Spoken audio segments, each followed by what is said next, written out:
이번 시간에는 후회의 감정에 대해서 이야기를 해보도록 하겠습니다. 후회의 감정은 시점을 봐야죠.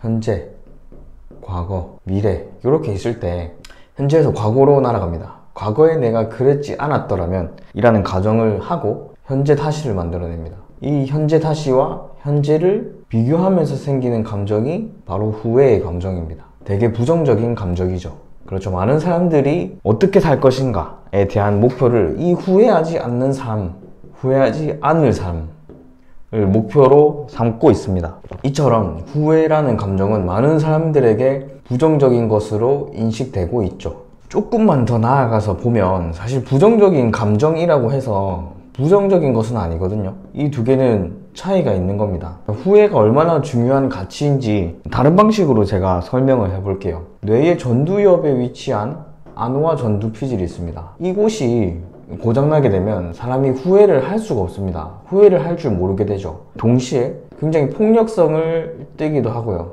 절제력을 잃어버립니다. 그러니까 기존의 그 사람이라고 할 수 있었던 어떤 정체성에 관련된 요소가 사라지게 되는 거죠. 그만큼 후회를 담당하고 있는 것으로 여겨지는 이 뇌의 이 부분은 굉장히 중요한 역할을 하는 거죠. 그 역할 중에 하나가 후회가 포함되어 있는 겁니다. 그래서 1번, 내가 후회를 한다는 것 자체가 나의 안오아 전두 피질 영역이 손상받진 않았구나 라는 증거가 되기도 합니다. 그래서 굉장히 안도할 수 있죠. 만약에 손상됐었으면 이상한 평소에 하지 않던 굉장히 기괴한 행동을 했을 거니까요.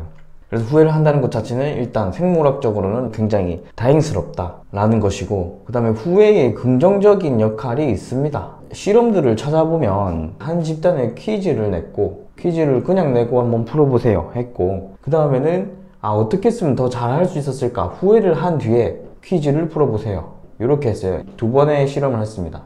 언제 더 성과가 더 좋았을까요? 후회를 했을 때입니다. 후회를 했을 때 더 성과가 좋았습니다. 그 다음에 한 집단은 장학금을 받았어요. 그 다음에 한 집단은 아슬아슬 장학금을 못 받았어요. 그러면 이쪽은 후회하는 집단이죠. 네, 그때 공부도 열심히 할 걸, 이런 집단이고, 여기는 장학금 부분에서 뭐 후회할 게 없죠. 공부를 내가 잘했다 이런 느낌이 오히려 있겠죠. 후회의 감정과는 거리가 멀죠. 이 두 집단의 미래를 추적해서 조사해봤습니다. 어느 쪽이 조금 더 긍정적인 결과를 더 많이 만들어냈을까요? 역시 후회를 했던 집단입니다. 제출한 논문 퀄리티나 기타 등등의 요소로 판단을 했는데 이쪽 집단이 성과 부분에서는 조금 더 높았다 이렇게 볼 수가 있습니다. 이처럼 후회가 하는 좋은 순기능들이 많이 있습니다. 그렇기에 물론 후회, 내가 될 수 없었던, 내가 놓쳤던 나 자신과 현재의 나가 다르다는 사실에서 오는 괴리감, 그 다음에 부정적인 감정, 이런 것들은 후회죠. 그러니까 말 그대로 부정적인 감정은 맞지만 이것의 역할이 부정적이냐? 그렇다면 그렇진 않다는 거죠. 이걸 어떻게 해야 되냐면 현재에서 과거로 돌아갑니다. 과거에서 돌아와서 현재 다시로 끌고 오는 게 아니고 여기서 조금 더 끌고 와야 돼요. 그래서 나는 어떤 내가 되어야 하냐? 과거로 갔다가 현재를 넘어서 이 미래까지 와야 됩니다. 그래서 어떤 내가 되어야 하느냐? 여기까지 와야지 후회의 의미가 생깁니다. 장학금 못 받았을 때 나 공부를 더 해야겠구나, 후회하고 퀴즈를 했을 때 이 부분을 내가 놓쳤었구나, 다음 퀴즈 풀 때는 이 부분을 신경 써서 풀어야지, 이렇게 하니까 순기능 좋은 역할을 하더라 이겁니다. 부정적인 감정은 맞지만 부정적이진 않다. 오히려 긍정적인 발전적인 결과를 만들어낼 수 있는 감정이 바로 이 후회다.